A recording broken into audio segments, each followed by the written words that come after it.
రెండు రోజులుగా మనం మాట్లాడుకున్నది. మొదటి రోజుది ఏంటమ్మా? ధర్మశాస్త్రం ఎప్పుడు వచ్చింది, ఎందుకు వచ్చింది? ఎప్పుడు వచ్చింది? 430 సంవత్సరాల తర్వాత. ఏంటయ్యి 430 సంవత్సరాలు? ఇశ్రాయేలీలు ఐగుప్తు దేశంలోనికి బానిసలుగా వెళ్ళినటువంటి 430 సంవత్సరాల తర్వాత ఏమొచ్చిందంట?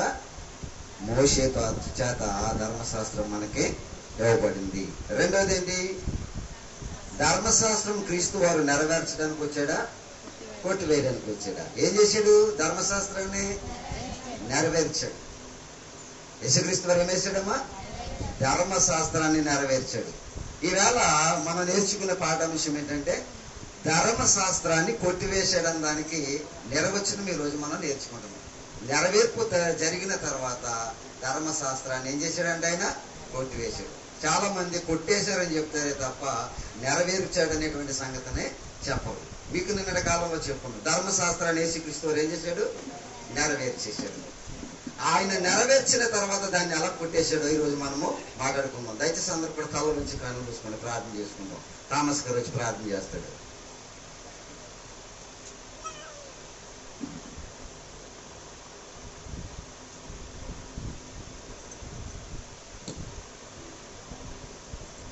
ప్రార్థన చేసుకున్నాము.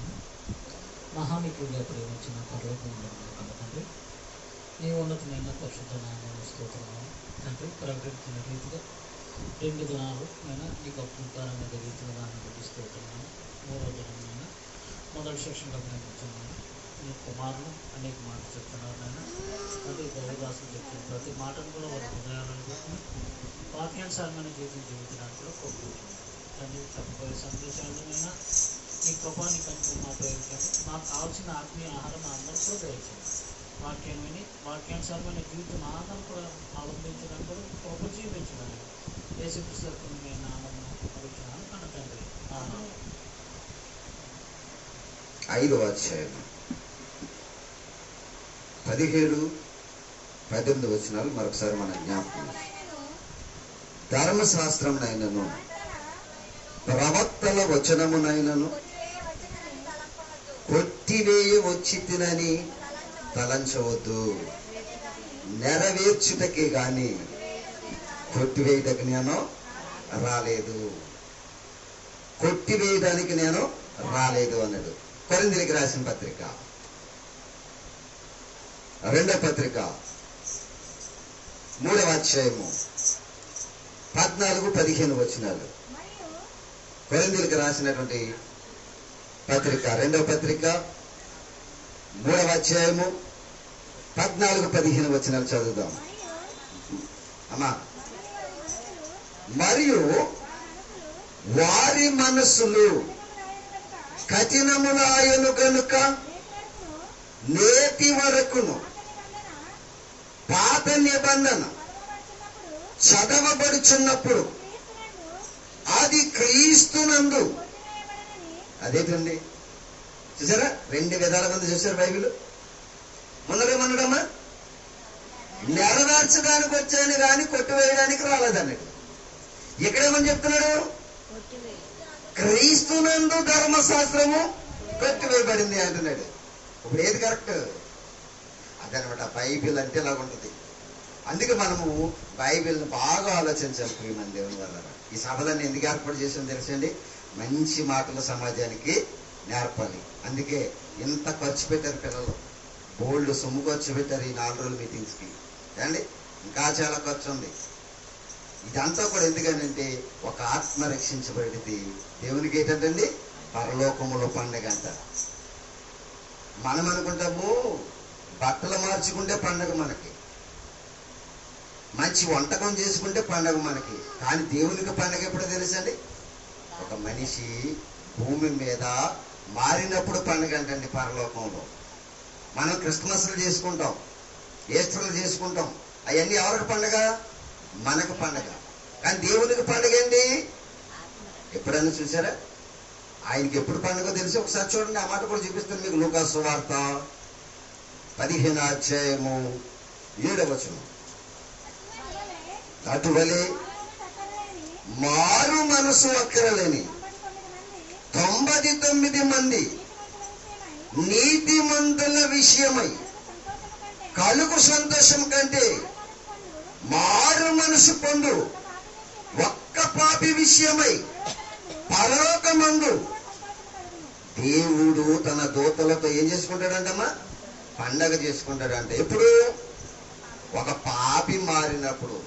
అందుకనే ఒక పాపి మార్చడం కోసమే దేవుడు ఏమన్నాడు? సర్వలోకమునకు వెళ్ళి సర్వ సృష్టికి నా మాటలు చెప్పండి, నా మాట విని ఎవడైనా మారితే ఆ మారిన వాడిని బట్టి పరలోకంలో నాకు సంతోషం కలిగితే అని చెప్తున్నాడు. అందుకే ఇలాంటి మీటింగ్లన్నీ పెట్టేది.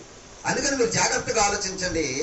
బైబిల్లో మొదట ఏమంటున్నాడు అంటే నెరవేర్చడానికి వచ్చాను అంటున్నాడు. రెండోది ఏమంటున్నాడు? క్రీస్తునందు కొట్టివేయబడింది అంటున్నాడు. ఎందుకు కొట్టేశాడు? ఎందుకు నెరవేర్చాడు? ఆయన నెరవేర్చింది ఎందుకు? ఇప్పుడు కొట్టివేయడం ఎందుకు అని అంటే మీరు బాగా ఆలోచించండి. కొట్టివేయడం అనేటువంటిది చాలా ప్రాముఖ్యమైనటువంటి విషయం.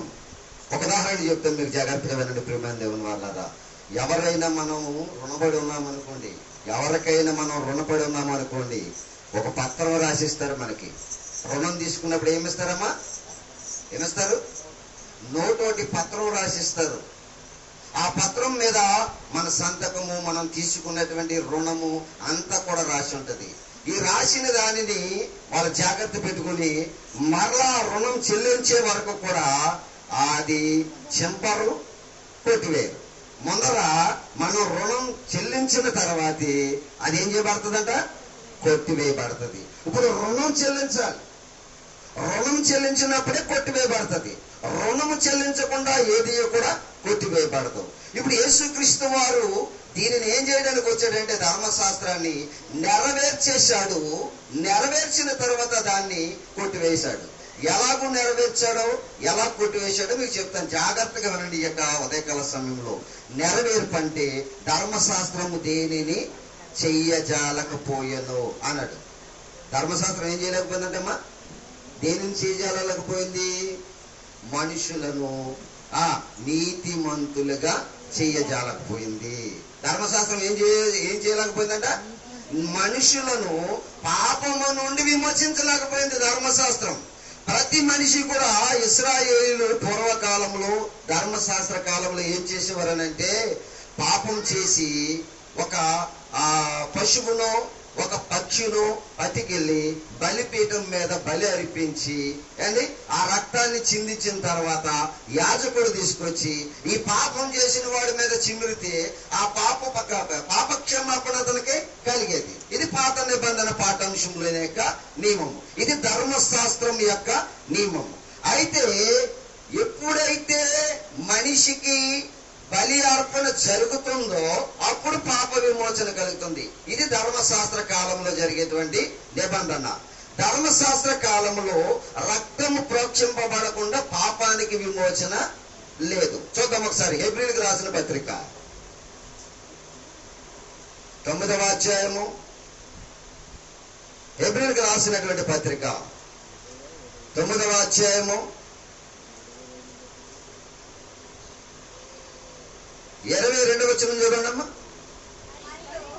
మరియు ధర్మశాస్త్ర ప్రకారము సమస్త వస్తువులను రక్తము చేత, అది చూసారండి, ధర్మశాస్త్ర ప్రకారము ప్రతి వస్తువును రక్తము చేత శుద్ధి చేయబడిననియు రక్తము చిందింపకుండా.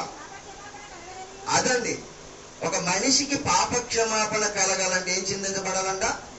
రక్తం చిందించాలి. ఇది ధర్మశాస్త్ర కాలంలో దేవుడు వాళ్ళకి ఇచ్చింది ఏంటి? నువ్వు ఎప్పుడైనా పాపం చేసేవారు అమ్మాయినా వాళ్ళందరూ కూడా జాగ్రత్తగా వినాలి. పాయింట్స్ అని కూడా ఇది చాలా కష్టమైనటువంటి సబ్జెక్టు. మీకు అందరికీ అర్థమయ్యే రీతిలో చెప్పడానికి బాగా ఆలోచించాం అండి. ఆలోచించి చెప్తున్నాను, జాగ్రత్తగా వినండి. ధర్మశాస్త్ర కాలంలోనూ ఎవడైనా పాపం చేసాడు అనుకోండి, వాడు ఒక పశువును, ఒక పక్షిను పట్టుకెళ్ళి వాడు పాప క్షమాపణ కొరకు అది బలిగా బలిపీఠం మీద అర్పించాలి. కానీ ఇన్ని చేసినా కానీ ఇశ్రాయేలీయుల్లో ఏం పోలేదమ్మా? పాపం పోలేదు. అంటే ధర్మశాస్త్రం ఏం చేయలేకపోయింది? పాపము నుండి మనిషిని విడిపించలేకపోయింది. అది అదనమాట. పాపము నుండి మనిషిని విడిపించలేకపోయింది. ఇప్పుడు ఒక మనిషి పాపము నుండి విడుదల పొందాలంటే ఒక పవిత్రమైన రక్తం కావాలి. ఏం కావాలి? ఒక పవిత్రమైనటువంటి రక్తం కావాలి. ఆ పవిత్రమైన రక్తంలో మనిషికి ఏముందంట? పాపక్షమాపణ ఉంది. ఒక మనిషిని యొక్క పాపాన్ని కడిగి శుద్ధి చేసే రక్తం మనకి కావాలి. అది పశువుల వల్ల కావడం లేదు. ధర్మశాస్త్రం నెరవేర్చలేకపోయింది దాన్ని. మనుషులను మరణము నుండి గాని పాపము నుండి గాని విడుదల కలిగించలేకపోయింది. అందుకని దేవుడు ఒక ఏర్పాటు చేశాడు. ఆయనే యేసుక్రీస్తు వారు. చదవం అని గలతీయులకు రాసినటువంటి పత్రిక 4వ అధ్యాయము చదవమని ఒక అద్భుతమైన మాట. గలతీయులకు రాసినటువంటి పత్రిక 4వ అధ్యాయము తీసారా? 4వ వచనం కానీ చదువుకుందాం. 4-5 వచనాలు. అయితే కాలము సంపూర్ణమైనప్పుడు అన్నాడండి. కానీ కాలము పరిపూర్ణమైనప్పుడు. ఏ కాలం అది? ఏ కాలం అది? ఏ కాలం పరిపూర్ణమైనప్పుడు దేవుడు తన కుమారుని భూమి మీద పంపాడు? చెప్పాలి. ఆన్సర్ మీరు చెప్పాలండి. ఏ కాలం? ఏ కాలం? ధర్మశాస్త్ర కాలం. వినాలి, అది నోటు చూసుకోండి అందరూ కూడా. ఏ కాలం పరిపూర్ణమైనప్పుడమ్మా? ధర్మశాస్త్ర కాలం పరిపూర్ణమైపోయింది. ఆ కాలము పరిపూర్ణమైనప్పుడు క్రీస్తు ఏం చేశాడు తెలుసా? దేవుడు తన కుమారుడైన యేసుక్రీస్తు వారిని పంపించాడు. ఎందుకు పంపించాడు? రోమపత్రికలోకి వద్దాం. ఏంటి లింక్ ఏంటి? నేనంతా కూడా చాలా జాగ్రత్తగా ఆలోచించేద్దాం. రోమపత్రిక 10వ అధ్యాయము 4వ వచనాన్ని చదువుకున్నాం. ఇప్పుడు ఏంటి అందరూ తీసుకోవాలి మాటలనేవి కూడా. రోమపత్రిక 10వ అధ్యాయము 4వ వచనం. విశ్వసించు ప్రతివానికి మేలు కలుగుటకై, నీతి కలుగుటకై క్రీస్తు ధర్మశాస్త్రమునకు సమాప్తమై ఉన్నాడను. చూడండి ప్రియులారా, ఏమైపోయాడండి ఆయన?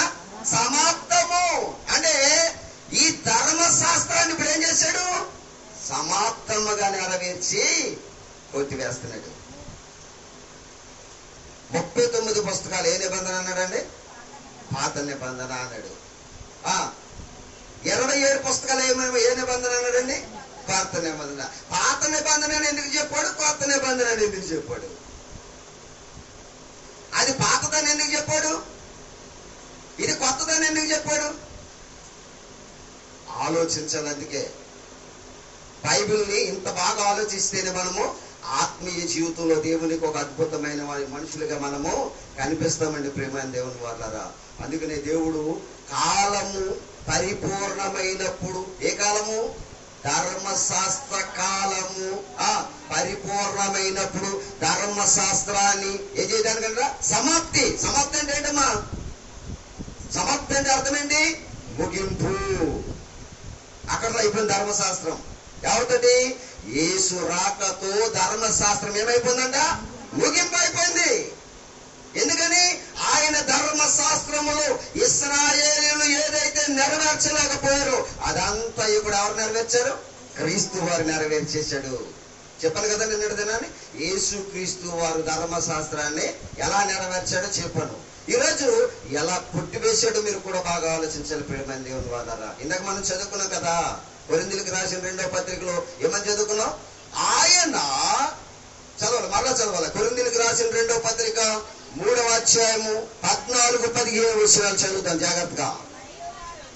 మరియు వారి మనసులు, వారంటే ఎవరని చెప్పాను? ఇశ్రాయేలీల మనసులు ఏమైపోయినాయంట? కఠినములాయను కనుక నేటి వరకు. ఏమంటున్నాడండి? ఏ నిబంధన అంటున్నాడు దీన్ని? ఎవరిది? ధర్మశాస్త్రం అంతా కూడా దేవుడు ఏమైనా ఏ నిబంధనగా చెప్పాడు? పాత నిబంధనగా చెప్తున్నాడు. పాత నిబంధన వారు చదువుతున్నప్పుడల్లా ఏమనుకుంటున్నారని తెలుసండి? క్రీస్తునందు అది కొట్టివేయబడునని వారికి ఏం చేయబడలేదంట? తేటత బాబు మీరు ఆ దశం భాగాలు అంటున్నారు, లేకపోతేనేమో ఆ పక్షులను తెచ్చి బలి అర్పిస్తున్నారు, అవన్నీ కూడా పోయినీరా బాబు అని వాళ్ళకి సత్యము చెప్తున్నా గాని ఇశ్రాయేలీలకి ఏమవ్వలేదంటండి, అర్థం అవ్వలేదంట. తేటపరచబడకపోవడం అంటే అర్థం ఏంటి తెలుసా? అర్థం అవ్వలేదు వాళ్ళకి. ఎప్పటికి కూడా చాలా మంది ఏదైనా తప్పు చేశారనుకోండి, ఆ దేవుని దగ్గర క్షమాపణ కోసం ఏం చేస్తున్నారు తెలుసండి, ఒక పోతున బలి అర్పిస్తానను, ఒక కోడును కోస్తానను, ఇది అలవాటు చేసుకున్నారు. ఎవరిది? ఇశ్రాయేలీలది. మనిషి తప్పు చేస్తే పాప క్షమాపణ కోసం ఒక పశువునో ఒక పక్షినో పట్టుకెళ్ళి బలిగా అర్పించి ఆ రక్తాన్ని చిమురుకుంటే మనిషికి ఏం కలిగిద్దంటమ్మా? పాప క్షమాపణ కలిగిద్దంట. అది ఇప్పుడు లేదు. ఆ చట్టాన్ని మార్చేసాడు యేసుక్రీస్తు వారు. ఇప్పుడు ఏమంటున్నాడంటే, ఎవడైనాను పాప క్షమాపణ కలిగి ఉండాలంటే వాడికి ఒక అద్భుతమైన ఆఫర్ ఇచ్చాడు దేవుడు. చూద్దామండి, అపొస్తలుల కార్యాలు, అపొస్తలుల కార్యాలు 22వ అధ్యాయము 16వ వచనం. 22వ అధ్యాయము 16వ వచనం. కనుక నీవు తడువు చేయట ఎందుకు లేచి ఆయన నామమును బట్టి ప్రార్థన చేసి బాప్తిస్మము పొంది నీ పాపములను. ఇప్పుడు కొత్త నిబంధనల పాఠాంశం ఇది. పాత నిబంధనల పాఠాంశం ఏంటమ్మా? బలి అర్పిస్తే పాప క్షమాపణ. ఇప్పుడేమంటున్నాడు? బాప్తిసం పొందితే పాప క్షమాపణ. మారిందా లేదా చట్టం? మారిపోయిందా? ఇశ్రాయేలీలకి ఇంకా చాలా ఉన్నాయి. ఏంటి తెలుసా? సున్నతి చేయించుకోవాలి. ఇశ్రాయేలీయుడు అనేవాడు ఏం చేయించుకోవాలంటమ్మా? సున్నతి చేయించుకోవాలి. సున్నతి చేయించుకున్నవాడు మాత్రమే ఎవడండి? ఇశ్రాయేలుడు. అబ్రహాము సంతానము. అబ్రహాము సంతానం అని అనిపించుకోవాలంటే వాడు ఏం చేసుకోవాలి? సున్నతి చేయించుకోవాలి. ఇప్పుడు యేసుక్రీస్తు వారు ధర్మశాస్త్రాన్ని ఎలాగూ నెరవేర్చి కొట్టివేశాడో ఒక అద్భుతమైన సంగతిలోనికి మనం వెళ్దామండి ప్రియమైన దేవుని వాళ్ళరా. హెబ్రీయులకు రాసినటువంటి పత్రిక 10వ అధ్యాయము 9వ వచనాన్ని మనం చదువుకుందాం. హెబ్రీయులకు రాసినటువంటి పత్రిక 10వ అధ్యాయము 9వ వచనం. ఆయన నీ చిత్తము నెరవేర్చుటకు ఇదిగో నేను వచ్చి ఉన్నాను అని చెప్పుచున్నాడు. ఇవన్నీ ధర్మశాస్త్రము చెప్పున అర్పింపబడుచున్నవి. ఆ రెండవ దానిని స్థిరపరచడానికి, సిద్ధపరచడానికి కాదు, ఏం చేయడానికమ్మా? స్థిరపరచడానికి. రెండవది ఏంటి? రెండవది ఏంటి?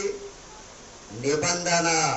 పాత నిబంధనను కొట్టివేయడం కోసం, రెండవ నిబంధనను స్థిరపరచడం కోసం ఈ పాత నిబంధనను కొట్టివేస్తున్నాడు. చూడండి, బైబిల్లో కింద రాయబడిన చక్క. ఆ రెండవ దానిని స్థిరపరచుటకు అదిగో ధర్మశాస్త్రాన్ని ఏం చేశాడంట? కొట్టేశాడు. మనుషుల మీద ఉన్న పాపపు రుణాన్నంతా కూడా ఏం చేశాడంటే యేసుక్రీస్తు వారు కొట్టివేశాడు. ఎలా కొట్టేశాడు? ఆయన ఎలా కొట్టేశాడు? కొలసీలకు రాసిన పత్రిక చూడాలి. ఇవన్నీ చూడాలి మీరు అందరూ కూడా. ఇదంతా కూడా లింకు. కానీ కొలసీలకు రాసినటువంటి పత్రిక 2వ అధ్యాయము 13 నుండి 15 వచనం వరకు మనం చదువుకుందాం. కొలసీలకు రాసినటువంటి పత్రిక కానీ 2వ అధ్యాయము 13 నుండి 15 వచనం వరకు మనం చదువుకుందాం. మరియు అపరాధముల వలనను శరీరమందు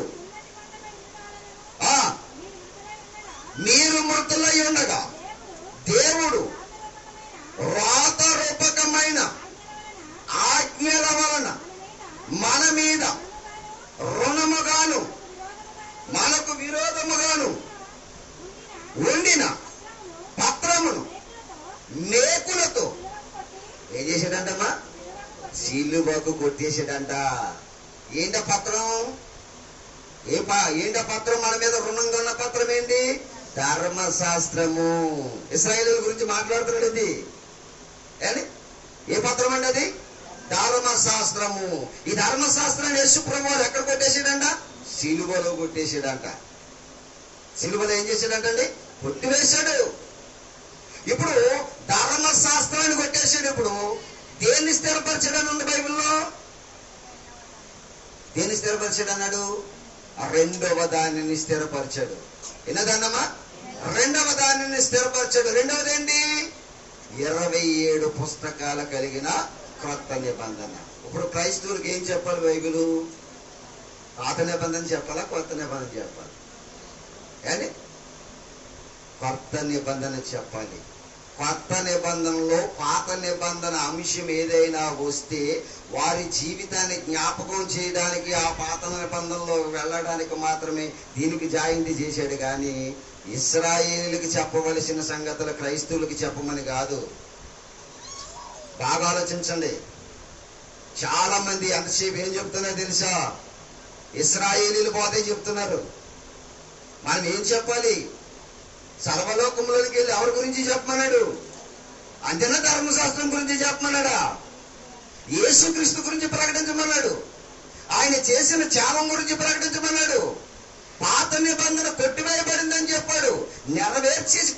నెరవేర్చిన తర్వాత దాన్ని ఏం చేశాడంట? కొట్టివేశాడు. మీరు బాగా చదువుకున్నారు ఇక్కడ. అన్నీ కూడా ఎంత బాగున్నాయి చూడండి. 8వ అధ్యాయము ఎబ్రిల్ పత్రిక 8వ అధ్యాయము 13వ వచనం చూడండి ఒకసారి. ఆయన క్రొత్త నిబంధనను చెప్పుట చేత అదనమాట. మొదటిది ఏం చేసేదమ్మా? మన పాతది కొత్తదే ఉన్నాయనుకో, రెండు ఇంట్లో వినాలి, అందరూ వినాలి. పాత చీర ఒకటి, కొత్త చీర ఒకటి ఉందనుకోండి. ఏ చీర కడతాం మనం? పాత చీర పక్కన పడేస్తాం ఇంకా. ఎందుకంటే అది అయిపోయింది, దాని పని అయిపోయింది. ఇంకా పాత చీరతో మనకు పని లేదు. ఇప్పుడు ఏ చీర వచ్చింది? మరి కొత్త చీర కట్టుకుంటే మనిషి పాత చీర కూడా మనకెందుకు? అదే కదా దేవుడు అంటున్నాడు. పాత దాన్ని ఏం చేశాడంట? పెట్టేశాడు. ఇప్పుడు ఏం చేశాడు? క్రొత్త దాన్ని స్థిరపరిచాడు. అది 27 పుస్తకాలు కలిగినటువంటి క్రొత్త నిబంధన. క్రొత్త నిబంధనలో యేసుక్రీస్తు ఏం చెప్పాడు దాన్ని మనము చేయాలి. ప్రియమైన దేవుని వాళ్ళారా, అదండి దేవుని యొక్క ఆలోచన, ఆయన ప్రణాళిక, ఆయన ఉద్దేశము, ఆయన సంకల్పము. ఆయన కాలము పరిపూర్ణమైనప్పుడు వచ్చాడంట. దేన్ని సమాప్తి చేయడానికి? ధర్మశాస్త్రాన్ని ముగించేయడానికి వచ్చాడు. ధర్మశాస్త్రాన్ని ముగించేశాడు, నెరవేర్చాడు, కొట్టేశాడు. దానితో మనకింకా పని లేదని చెప్పాడు. అందుకని రెండవ దాన్ని ఏం చేశాడంటమ్మా? స్థిరపరిచాడు. స్థిరపరిచిన దాన్ని వెంబడించాలి మనమందరం కూడా. ఏంటి ఆయన కొట్టివేసిందంటే, మన పైన రుణముగా ఉన్నది ఏంటి అని అంటే రోమపత్రిక రండి ప్రియమైన దేవుని వాళ్ళారా. రోమపత్రిక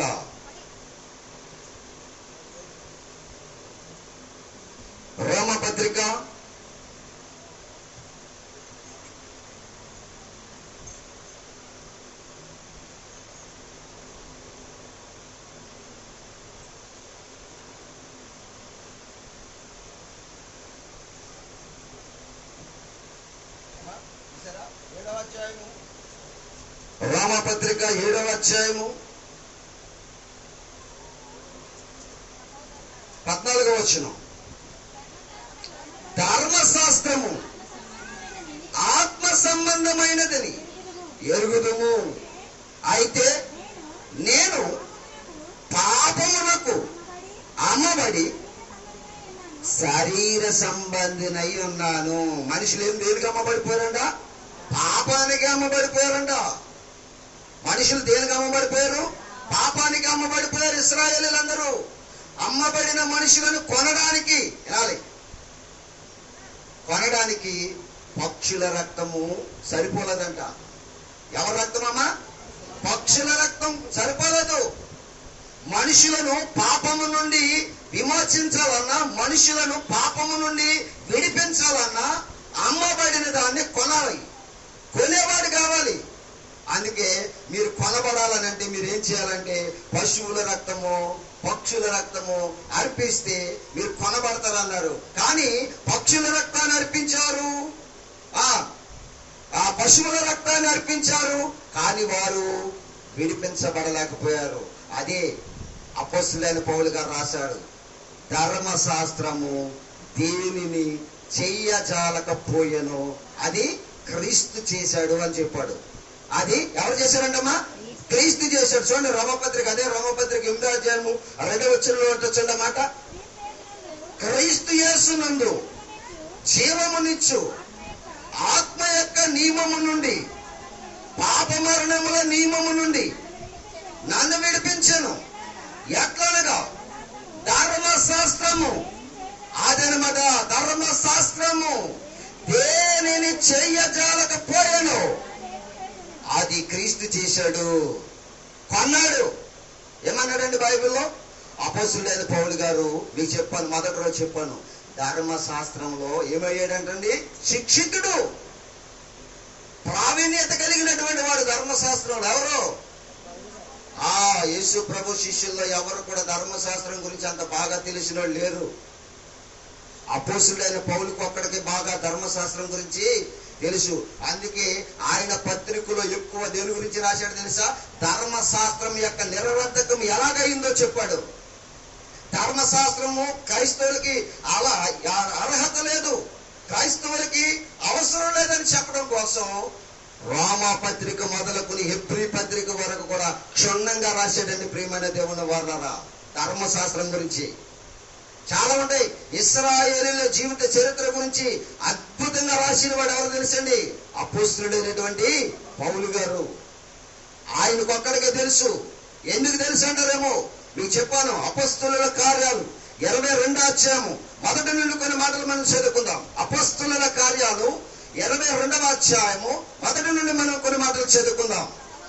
సహోదరులారా, శాస్త్రులారా,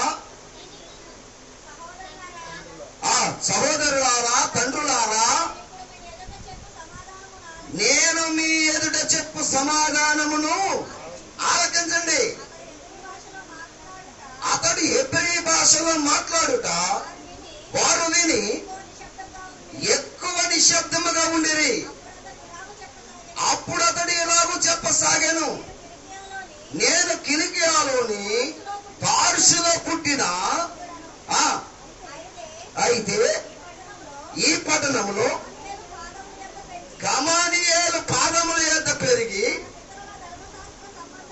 మన పితరుల ధర్మశాస్త్ర సంబంధముకు నిశ్చయంలో అదండి శిక్షితుడు అయ్యాడంట.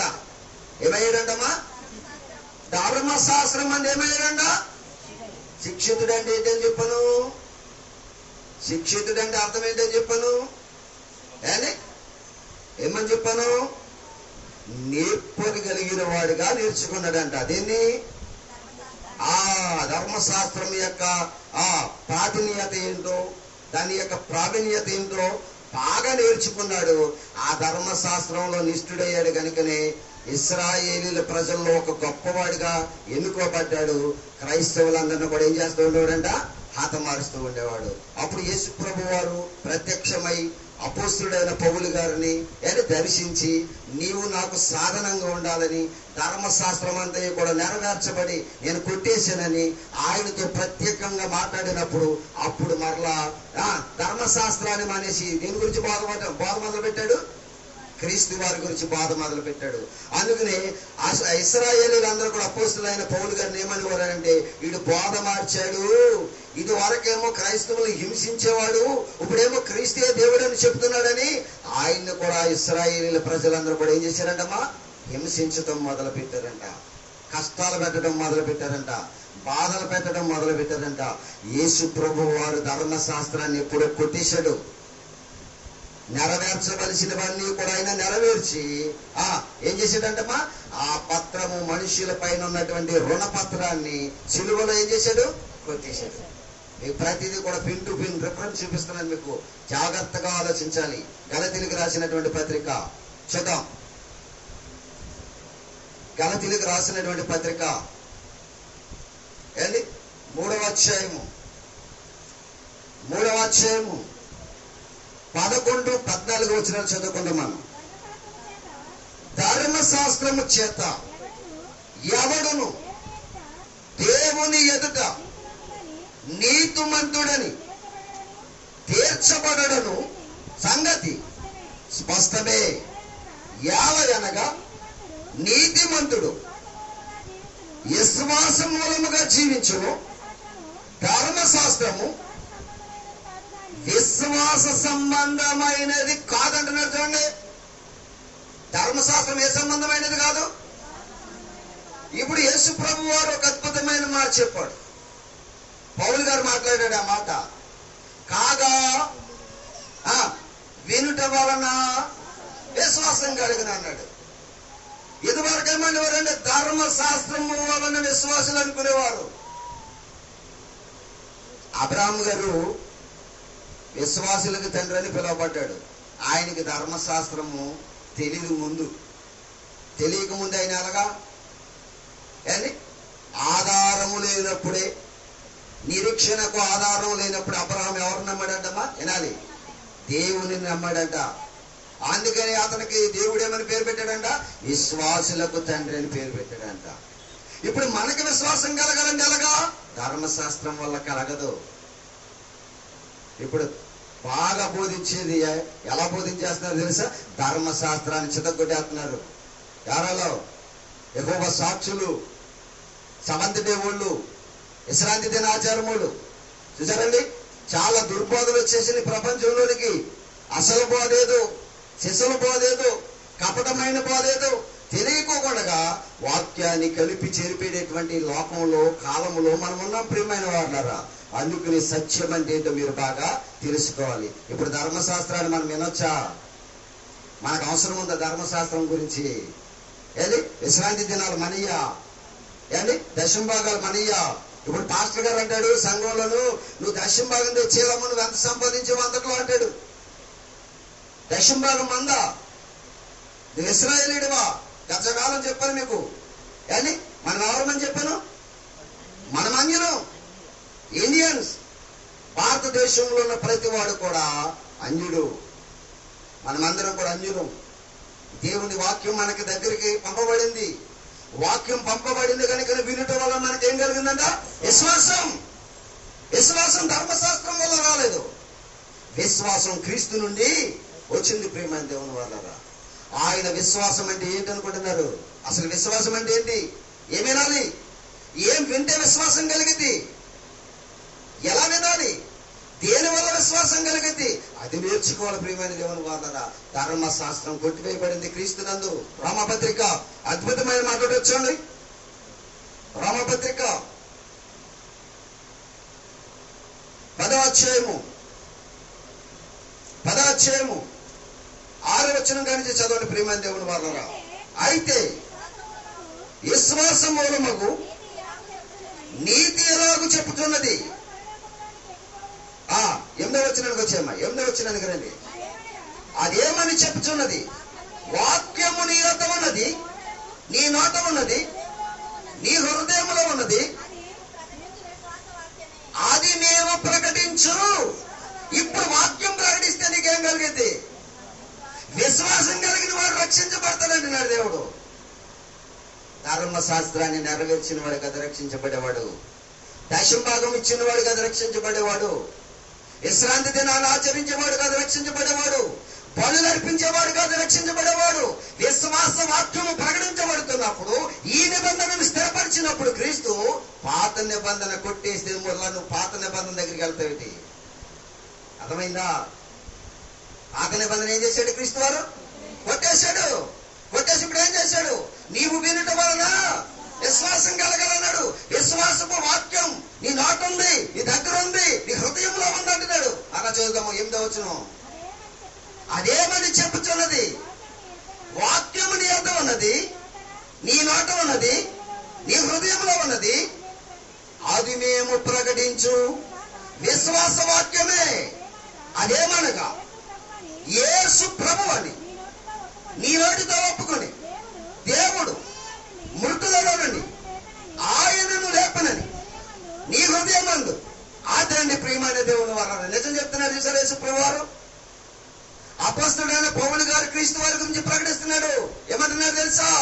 యేసు ప్రభు దేవుని కుమారుడని, ఆయన 2024 సంవత్సరాల క్రితం భూమి మీదకి వచ్చాడని, నీ పాపముల నిమిత్తం మరణించాడని, ధర్మశాస్త్రాన్ని కొట్టేశాడని, నీ పాపము కొరకు ఆయన రక్తాన్ని చిందించాడని, మరణించి సమాధి చేయబడి 3వ దినాన లేపబడ్డాడు. ఎందుకనంటే నీకు రక్షణ కలిగించడానికి.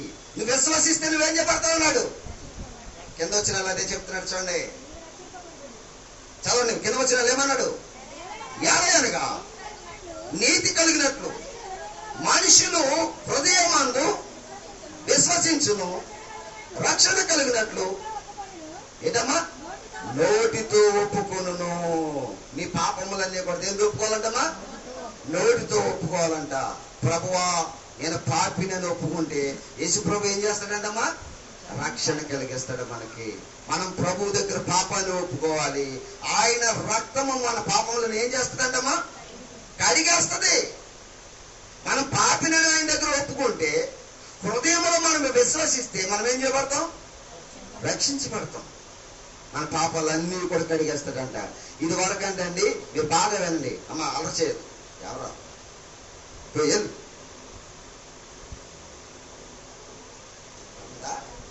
మంచిది.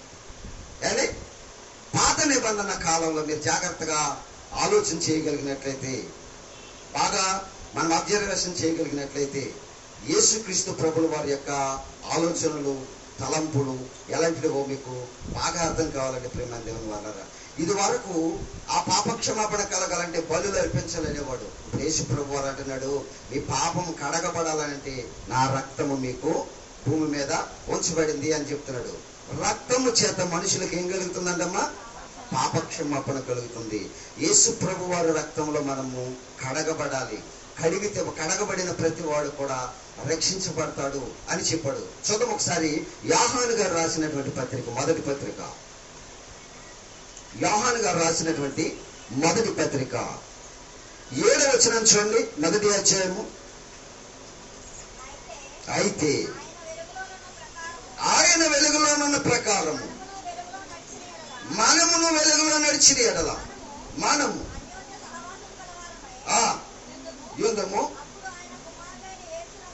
ఆయన కుమారుడైన యేసు రక్తము ప్రతి పాపము నుండి. అబ్బా ఎంత ఆపరిచాడో చూడండి దేవుడు మనకి. ఏ పాపం నుండి అమ్మా? నువ్వు ఎలాంటి పాపం చేసినా గాని ఆ పాపము నుండి యేసు రక్తం నిన్ను ఏం చేస్తుందంట? పవిత్రులుగా చేస్తుందంట. ఎవరైనా ఇచ్చారు ఈ ఆఫరు? ఎవరైనా చేశారు ఈ త్యాగం? యేసు ప్రభు తప్ప భూమి మీద ఆ త్యాగాన్ని చేసిన వాడు ఎవరు కూడా లేడండి ప్రియమైన దేవుని వారరా. అందుకే ఎంత గొంతెత్తి దేవుని గురించి మేము చెప్పగలుగుతున్నాం ధైర్యంగా. ప్రపంచంలో భూమిలో సృష్టిలో భూమి మీదకు వచ్చి మనుషులను పాపము నుండి విమోచించిన వాడు, ధర్మశాస్త్రం యొక్క పాప విమోచనము నుండి విడుదల కలగజేసిన వాడు యేసు క్రీస్తు తప్ప ఏ ఒక్కరును కూడా లేరండి ప్రేమని పిల్లరా. అందుకే ధర్మశాస్త్రము దేనిని చెయ్యజాలకపోయానో దాన్ని ఎవరు చేశారంటండి? ఇంతకీ ధర్మశాస్త్రాన్ని ఎందుకు ఇచ్చాడు ఆయన? ఇశ్రాయేలీలకు ఎందుకు ఇచ్చాడు అనుకుంటున్నాడు? వాళ్ళకి ధర్మశాస్త్రం ఇవ్వడానికి కూడా ఒక కారణం ఉందండి. చూద్దాం గలతీయులకు రాసిన పత్రిక. గలతీయులకు రాసినటువంటి పత్రిక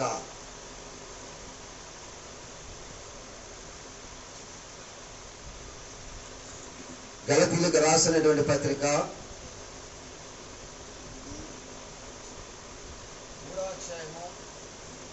3వ అధ్యాయము 23 నుంచి చదవండి అమ్మా. విశ్వాసము ఎల్లడి కాక మునుపు ఇక ముందుకు బయలుపరచబడబోవు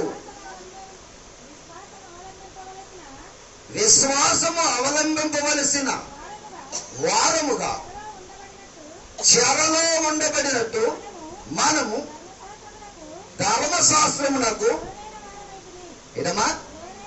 లోనైన వారమైతిమి. కాబట్టి మనము విశ్వాసమూలమున నీతిమంతులమని తీర్చబడినట్లు క్రీస్తునందుకు మనలను నడిపించుటకు ధర్మశాస్త్రము అదనమాట మనకు బాల శిక్షకుడు ఆయను. ధర్మశాస్త్రాన్ని ఎందుకు ఇచ్చాడు అనుకుంటున్నాడు ఇశ్రాయేలీలకి? వాళ్ళు ఆ ధర్మశాస్త్రం చేత ఎక్కడికి రావాలంటమ్మా? క్రీస్తు దగ్గరికి రావాలి. ఎందుకంటే ఈ ధర్మశాస్త్రం ఎవరి ద్వారా నెరవేర్చబడి కొట్టివేయబడుతుందమ్మా? క్రీస్తు ద్వారా. అందుకే ఇశ్రాయేలీలందరూ కూడా ఎక్కడికి వచ్చేయాలి? ధర్మశాస్త్రాన్ని అనుసరించుకుంటూ ఉంటూ కాలము పరిపూర్ణమయ్యేటప్పటికి వచ్చే క్రీస్తు దగ్గరికి వచ్చేయాలని చెప్పేసి ధర్మశాస్త్రాన్ని ఇచ్చాడంట. ఎంత బాగుందో చూసారా? ధర్మశాస్త్రాన్ని ఎందుకు ఇచ్చాడు మనకి? యేసుక్రీస్తు దగ్గరికి నడిపించడం కోసం ఇచ్చాడంట. బాల శిక్షకుడు. మనకు కూడా పూర్వము పెద్దవాళ్ళు చదువుకున్నప్పుడు పెద్ద బాల శిక్ష ఉండేది. అంటే పూర్వీకులు చదువుకునే వాళ్ళే. పూర్వీకులు చదువుకునేటప్పుడు ఏ శిక్ష ఉండేదంటమ్మా? పేదబాల శిక్ష ఉండేదంట. ఆ బాల శిక్షలు అంటే ఆ పుస్తకం అంతా చదివితే ఉద్యోగం వచ్చేసేదంట పూర్వం. ఏ శిక్ష అండి? ఇప్పుడు మన ఎన్ని పుస్తకాలు చదవాలి? ఏండి 1వ తరగతికి గూడు వచ్చేసేలాగా ఇచ్చేస్తున్నాం మనం పుస్తకాలు. ఎన్నో తరగతికి 1వ తరగతికి ఎన్ని చేస్తున్నాం అంటమ్మా? ఆడి గూడు వచ్చేస్తుంది మొత్తం. ఆడి మొయ్యలేక ఒంగుని ఈ మీద గాడి మోసినట్టు మోసుకెళ్తాడు పుస్తకాలన్నీ కూడా. దానివల్ల ఏం ప్రయోజనం లేదు. అందుకే దానివల్ల ప్రయోజనమే లేదు. వాడి మైండ్ అంతా కూడా లోకాశంలోనికి చేర్చేస్తున్నాం మనం. విద్య అనేటువంటిది మనిషికి కొంత జ్ఞానం ఉంటే చాలండి. విస్తారమైన జ్ఞానము, వెరితనమైన ప్రేమ అని దేవుని వాళ్ళ దేవుడు చెప్పాడు. అధిక జ్ఞానము మనుషులకి ఏంటంట? వెరితనం. బాల శిక్షకు చదివినాడు, పెద్ద బాల శిక్ష చదివినాడు కంటండి అప్పట్లో ఉద్యోగం ఇచ్చేసేవారంట. ఇప్పుడు కూడా ధర్మశాస్త్రం ఆజ్ఞలన్నీ కూడా ఎందుకు తెలుసా? యేసు ప్రభు దగ్గరికి నడిపించడం కోసం. ఎందుకనంటే యేసు ప్రభు దగ్గర కొరకు నడిపించడం కొరకు ధర్మశాస్త్రాన్ని ఎందుకు ఇచ్చాడంటే, ధర్మశాస్త్రము దేనైతే చెయ్యజాలకపోయిందో అది ఎవరు చేస్తారని? యేసుక్రీస్తు వారు చేస్తారని. అందుకు ఇచ్చాడండి ధర్మశాస్త్రాన్ని. ఏంటి? యేసు ప్రభు వారు ధర్మశాస్త్రాన్ని ఏం చేశాడమ్మా?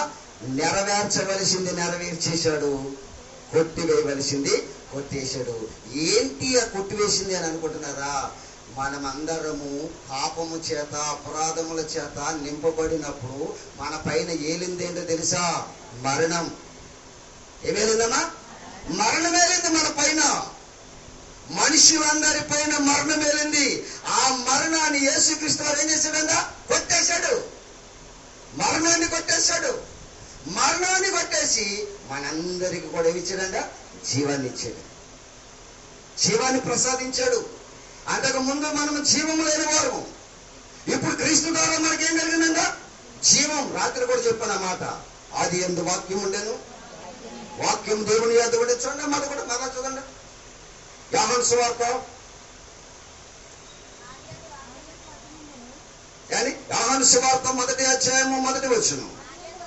ఆది యందు వాక్యం ఉండెను, వాక్యము దేవుని యొద్ద ఉండెను, వాక్యము దేవుడై ఉండెను, ఆయన ఆది యందు దేవుని యొద్ద ఉండెను, సమస్తమును ఆయన మూలముగా కలిగెను, కలిగి ఉన్నదేది ఆయన లేకుండా కలగలేదు. ఆయనలో జీవం ఉండెను, ఆ జీవము మనుషులకు వెలుగై ఉండెను. ఆ జీవమునివ్వటం కోసమే ధర్మశాస్త్రాన్ని ఇచ్చాడు. ఆ ధర్మశాస్త్రం ఇశ్రాయేలులకు ఏమి ఇవ్వలేకపోయిందమ్మా? జీవాన్ని ఇవ్వలేకపోయింది. మరణము నుంచి విడిపించలేకపోయింది. పాపము నుంచి విమోచించలేకపోయింది ధర్మశాస్త్రం. అందుకని ధర్మశాస్త్రాన్ని నెరవేర్చడానికి యేసు ప్రభు వారి భూమి మీదకి వచ్చాడు. ఎప్పుడనంటే కాలము పరిపూర్ణమైనప్పుడు వచ్చాడు. ధర్మశాస్త్రాన్ని ఏం చేశాడని ఉందమ్మా? సమాప్తి. ముగించేశాడు ధర్మశాస్త్రాన్ని. ఇక ముగించిందంటే మన పని కదా అండ్ శుభమన్న తర్వాత మనం సినిమా హాల్లో కూర్చుంటామా? అండ్ సినిమా 14 రీళ్ళు, 15 రీళ్ళు, 16 రీళ్ళు ఉండి పూర్వం కదండి. ఆ సినిమా హాల్లోకి వెళ్ళి కూర్చుండే శుభం అనేసేసిన తర్వాత ఇంక అలాగే కూర్చుంటాడా? ఇంక దాంతో పని లేదు, వచ్చేయాలి. శుభం అయిపోయింది. ఇక యేసు ప్రభు వారు కూడా ధర్మశాస్త్రానికి ఏం చెప్పాడమ్మా? ముగింపు, సమాప్తం చేసేసాడు. ఇక కొట్టేసాడు దాన్ని. కొట్టేసిన దాన్ని ఎందుకు? చింపేసిన పుస్తకాలు ఎవడైనా చార తీసుకుంటాడా? కొత్త పుస్తకం వచ్చినప్పుడు చింపేసిన పుస్తకంతో పనే ఉంది ఇంకా. అని అలాగే యేసు ప్రభు వారు ఏం చేశాడంటే మనలందరినీ సమాధానపరచడానికి, మనలందరినీ రక్షించడానికి ధర్మశాస్త్రానికి ఒక ముగింపు, ఫుల్ స్టాప్ పెట్టేసాడు అనమాట. ఏం పెట్టాడమ్మా? కామాలు పెట్టలేదు. ఏం పెట్టాడు? Full stop. ఇంకా ఫుల్ స్టాప్ పెట్టిన తర్వాత మ్యాటర్ ఏమన్నది. ఇంకా చదువుకున్న వాళ్ళు కదా అర్థమవుతుంది. చదువుకోలేకపోతే వెండి జాగ్రత్తగా వినండి. చదువుకున్న వాళ్ళకి అర్థమవుతుంది. అది ఫుల్ స్టాప్, ఇంకేమీ లేదు, ముగింపు అయిపోయింది అనమాట. యేసు ప్రభు వారు కూడా ధర్మశాస్త్రానికి ఏం చెప్పాడమ్మా? ఫుల్ స్టాప్ పెట్టేశాడు. సమాప్తము. అదే కదా మనం చదువుకున్నాం ఇందాక. రోమపత్రిక ఏంటి? రోమపత్రిక 4వ అధ్యాయమా 8వ అధ్యాయము 10వ అధ్యాయం 4వ వచనం. విశ్వసించు ప్రతివానికి నీతి కలుగుటకై క్రీస్తు ధర్మశాస్త్రములకు సమాప్తి అయి ఉన్నాడు. క్రీస్తు ధర్మశాస్త్రమునకు ఏమై ఉన్నాడమ్మా? సమాప్తి అయి ఉన్నాడు. హెబ్రీయులకు రాసిన పత్రిక 9వ అధ్యాయము 15వ వచనం. హెబ్రీయులకు రాసినటువంటి పత్రిక. ఈ హేతువు చేత మొదటి నిబంధన కాలములో జరిగిన అపరాధముల నుండి విమోచనము కలుగుటకై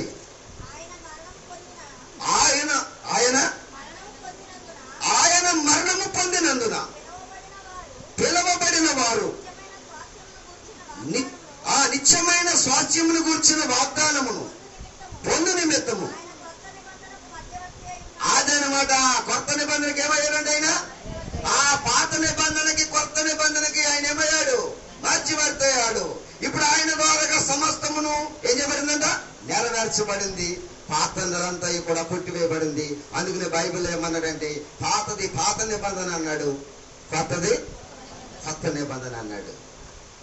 కానీ పాత చీర కొత్త చీర పక్క పక్కన పెడితే రెండు కొత్త చీర అంటాము మనం. పాతదే పాతదే, కొత్తదే. మీకేదో చీరల గురించి చెప్తానని అనుకోకండి, బాధపడకండి. బైబిల్ అర్థం కోసం అవడం కోసమే చెప్తాను ఈ మాట. ఉదాహరణ చెప్తున్నాను అనమాట. అంటే యేసు ప్రభు వారు కూడా చాలా ఉదాహరణలు చెప్పేవాడు.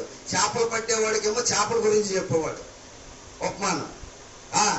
గొర్రెలు కాసుకునేవాడికేమో గొర్రెల గురించి చెప్పేవాడు, ఉపమానం. ఇంకా చెట్లు నరుక్కునేవాడికి చెట్ల గురించి చెప్పేవాడు. వ్యవసాయం చేసుకునేవాడికి వ్యవసాయం గురించి చెప్పేవాడు. పరలోక రాజ్యాన్ని అలాగే పోల్చాడు. మీరు చదువుకోండి, బైబిల్ అక్కడ చూసిన అలాగే ఉంటది. ఇప్పుడు మనకి బైబిల్ అర్థం అవ్వాలంటే ఏం చేయాలి? మనంతా షాపింగ్ బ్యాచే కదా కదండి. చీరల గురించి చెప్తే అర్థమవుతుంది. అందుకని నేను దాన్ని ఉపయోగించానంటే నా గురించి పాగెట్టుకోకుండా మళ్ళీ నేను వాక్యం చెప్పానంతే. అమ్మా దయచేసి దేవుని వాక్యాన్ని వింటే మీరందరూ కూడా ఆలోచన చేసినట్లయితే ధర్మశాస్త్రంతో మనకు పని లేదు. కొట్టేశాడు యేసు ప్రభు వారు. ఎప్పుడో కొట్టేశాడు, సిలువలో కొట్టేశాడు. దాన్ని ధర్మశాస్త్రాన్ని నెరవేర్చేశాడు. బలులు నెరవేర్చేశాడు, కానుకలు నెరవేర్చేశాడు, అర్పించేశాడు. తన జీవితాన్ని ప్రణముగా దేవునికి ఏం చేశాడు? అర్పించేశాడు. ఇక నువ్వు కానుక నెరవేర్చింది. ఇప్పుడు అడిగేది ఏంటంటే నీ హృదయం, నీ జీవితం, నీ ఆత్మ, నీ శరీరం సమర్పించమంటున్నాడు. చూడండి రోమపత్రిక 12వ అధ్యాయము చదవండి, ఎంత బాగుంటుందో చూడండి మాటలు. రోమపత్రిక 12వ అధ్యాయము మొదటి నుండి కొన్ని మాటలు చదువుకుందాం. కాబట్టి సహోదరులారా, పరిశుద్ధమును దేవునికి అనుకూలమునైన సజీవ యాగముగా అదనమాట మీ శరీరాన్ని సమర్పించండి, మీ దేహాలను సమర్పించండి. మీ దేహాలు పాపాలకు కాదు అప్పగించడం, దేవునికి అర్పించేది. కానుక కాదు. కానుక ఎవరు అర్పించేశారు? క్రీస్తు అర్పించేశాడు. ధర్మశాస్త్రములో ఇశ్రాయేలీలు నెరవేర్చలేని ప్రతిదాన్ని యేసుప్రభువు ఏం చేశాడంటమ్మా? నెరవేర్చేశాడు. తర్వాత దాంతో ఇంకా పని లేదు కనుక దాన్ని ఏం చేశాడు? చింపేశాడు, కొట్టేశాడు. మనం రుణం తీసుకున్న తర్వాత, అప్పు తీర్చేసిన తర్వాత ఆ కాగితం తీసుకుని ఏం చేద్దామమ్మా? ఆ పేర్లు ఏమైతే రాశారో అవన్నీ కొట్టేసి చింపేస్తాం. ఇంకా దాంతో అవసరం ఉంటుందా? అవసరం లేదు. అలాగే యేసు ప్రభు వారు కూడా ఏం చేశాడు తెలుసండి? ధర్మశాస్త్రాన్ని కొట్టేశాడు. మరి కొట్టేసినాడు కొత్త నిబంధనతో పాత నిబంధన జాయింట్ ఎందుకు చేశాడంటారా? ఇశ్రాయేలీల గురించి చెప్పడానికి చరిత్ర కావాలంటే పాత నిబంధన మనకి ఉండాలి. ఇప్పుడు నోవహు కాలంలో ఎలాగుండును, మనిషి కుమారుని రాకడలో కూడా అలాగే ఉండును అని యేసు ప్రభువు వారు పలికారు. నోవహు కాలంలో ఎలాగుందో నీకు ఎలా తెలుస్తుంది? తెలవాలంటే ఏం చేయాలి? ఆది కాండంలోకి వెళ్ళి నోవహు కాలంలో ఏం జరిగిందో నువ్వు చదవాలి. యేసు ప్రభు వచ్చేటప్పటికి ఎలాంటి క్రియలు జరుగుతాయో నోవహు కాలాన్ని పోల్చాడంటే ఆ నోవహు కాలంలో ఏం జరిగిందో నీకు తెలవాలంటే ఎక్కడికి రావాలి? ధర్మశాస్త్రంలోనికి రావాలి. కనుక కొత్త నిబంధనతో పాటు పాత నిబంధన కూడా ఏం చేశాడమ్మా? జాయింట్ చేసి బుక్ ఇచ్చాడు. ఎన్ని పుస్తకాలు ఇవి? 66 పుస్తకాలు. 66 పుస్తకాల్లో మనం ఇప్పుడు వెంబడించవలసింది ఎన్ని పుస్తకాలు? 27 పుస్తకాలే. 39 పుస్తకాలతో మనకు పని లేదు. ఆలోచించండి, ఎంత బాగుందో చూసారా? ధర్మశాస్త్రం గురించి ఇంకా చాలా సంగతులు ఉన్నాయి నేను చెప్పడానికి. చాలా, మీకు కొన్నే చెప్పాను నేను. ఇప్పుడు కొన్ని అర్థం అవడం కోసం జస్ట్ అలా టచ్ చేశాను అన్నమాట. అన్నిటిని కూడా మీకు ఏంటి ధర్మశాస్త్రం గురించి ఇంకా చాలా విచిత్రమైనటువంటి సంగతులు మీకు చెప్పాలి. బాగా ఆలోచించండి ప్రియమైన దేవుని వల్ల. ఈ ధర్మశాస్త్రాన్ని నెరవేర్చడానికి యేసు ప్రభు పడినటువంటి పాటును గురించి మీరు ఆలోచించండి. మళ్ళా చదవమా, హెబ్రీయులకు రాసినటువంటి పత్రిక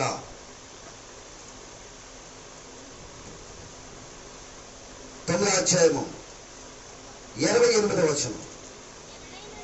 ఎవరైనను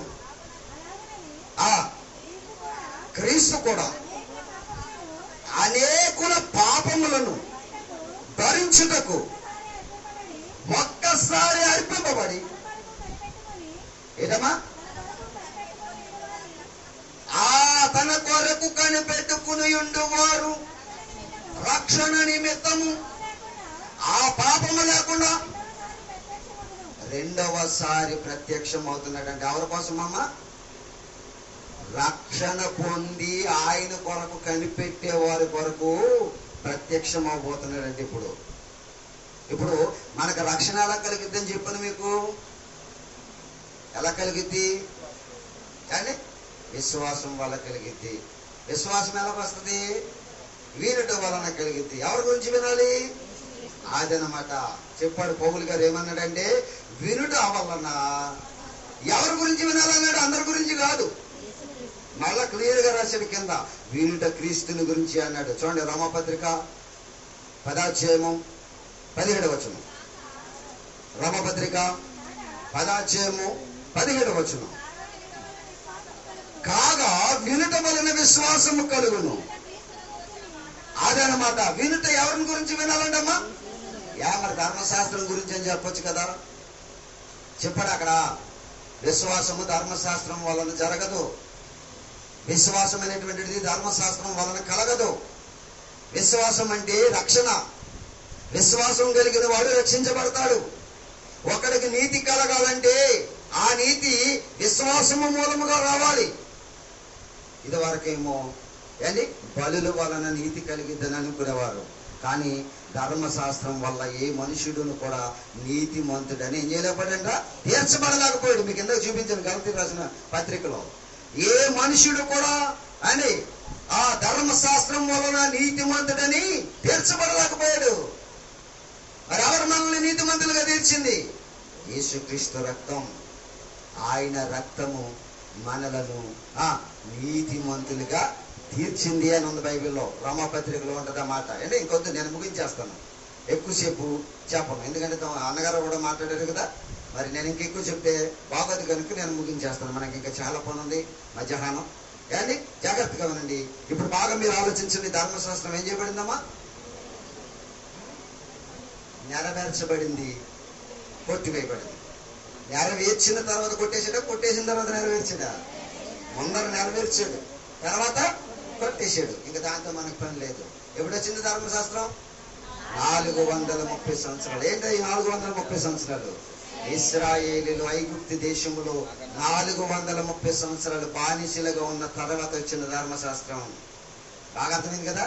బాగా ఆలోచించాలి. ఇలాంటివన్నీ కూడా చాలా జాగ్రత్తగా ఇవన్నీ కూడా మనసులో పెట్టుకోవాలి. ధర్మశాస్త్రం గురించి ఎవడైనా చెప్పడానికి వస్తే మనం పక్కన పెట్టేయటమే. ధర్మశాస్త్రం గురించి మనం వినవలసిన అవసరత లేదు ప్రియమైన దేవుని వారారా. అది క్రీస్తునందు కొట్టివేయబడింది ఎప్పుడో. ఆ ముసుగే నిలిచిందండి. ఎవరికి?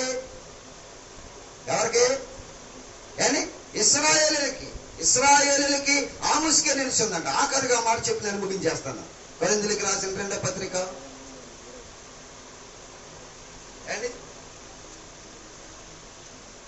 కొరింథీయులకు రాసిన 2వ పత్రిక 3వ అధ్యాయము 14. మరియు వారి మనసులు కఠినములాయను కనుక నేటి వరకును పాత నిబంధన చదవబడినప్పుడు అది క్రీస్తునందు కొట్టివేయబడినని వారికి తేటపరచబడక ఆమె ముసిగే నిలిచి ఉన్నది నేటి వరకును. అమ్మా, మోషే గ్రంథమందు వారు చదివినప్పుడల్లా ముసుకు వారి హృదయముల మీద ఉన్నది కానీ వారి హృదయము ప్రభు వైపునకు ఎప్పుడు తిరుగునో అప్పుడు అదనమాట అండి. వాళ్ళు ముసుగేసుకున్నారనమాట. వాళ్ళు ఏమేసుకున్నారమ్మా? ముసుగేసుకున్నారు. యెహోవా సాక్షులు ఏమేసుకున్నారేమో ఇప్పుడు ముసుగేసుకున్నారు. ముసుగు తీర్చలేదు వాళ్ళు. హృదయంలో ఏమేసుకున్నారు? ముసుగేసేసుకున్నారు. ఇప్పుడు యేసుప్రభు వారు ఏం చెప్పాడు? వినుట వలన విశ్వాసం కలిగిందని చెప్తుంటే వాళ్ళేమి ఇంకా విశ్రాంతి దినాన్ని ఆచరించాలి, దశమ భాగాలు ఇవ్వాలి, ఇంకేటమ్మా ఇకే చెప్పుకుంటూ వస్తున్నారు వాళ్ళందరూ కూడా. మనం అర్పించవలసింది దశమ భాగం కాదండి. ఏమర్పించాలంటమ్మా? దేహం, ఆత్మ. యేసుప్రభు వారు ఏమర్పించారు చెప్పండి ఒకసారి. అండి, ఇదిగో నీవు నాకు ఇచ్చిన శరీరము నీకు అర్పణగా ఇచ్చేస్తున్నాను, శరీరాన్ని అర్పించేశాడు. తర్వాత ఆయన మరి సిలువలో ఆఖరుగా పలికిన మాట, తండ్రి ఆ ఆత్మను నీ చేతికి, ఆత్మను అప్పగించేశాడు, శరీరాన్నేమో అర్పించేశాడు. మరి నువ్వు చేయవలసిందేంటి? ఏం చేయాలి? వారమంతా పనులోకి వెళ్ళిన తర్వాత ఓ 10 రూపాయలు కానుకలో పెట్టి కానుక పెట్టిలో పడేసి నేను రాపోయినా పర్లేదులే, కానుక పెట్టిలో సాక్ష్యం ఉండదు అనుకుంటున్నావు. నువ్వే అర్పణగా మారిపోవాలంటున్నాడు దేవుడు. ఎలాంటమ్మా? నువ్వే అర్పణగా మారిపోవాలి. నీ దేహంలో పవిత్రత కావాలి దేవునికి. కానుకేసి ప్రార్థనకి వెళ్ళొచ్చి మనం అన్ని చేస్తూ ఉంటే ఇంకా దేవునికి ఏంటండి? ఆలోచించండి ప్రియమైన దేవుని వాళ్ళరా. 39 పుస్తకాలతో మనకు అవసరం లేదు ప్రియులారా. 27 పుస్తకాల్లో విశ్వంలో కలిగిన మహాజ్ఞానం ఉంది, చాలా జ్ఞానం ఉంది. నేర్చుకోవాలి మనం అందరం కూడా. ఏదో ఆదివారానికి పరిమితం అయిపోకూడదు.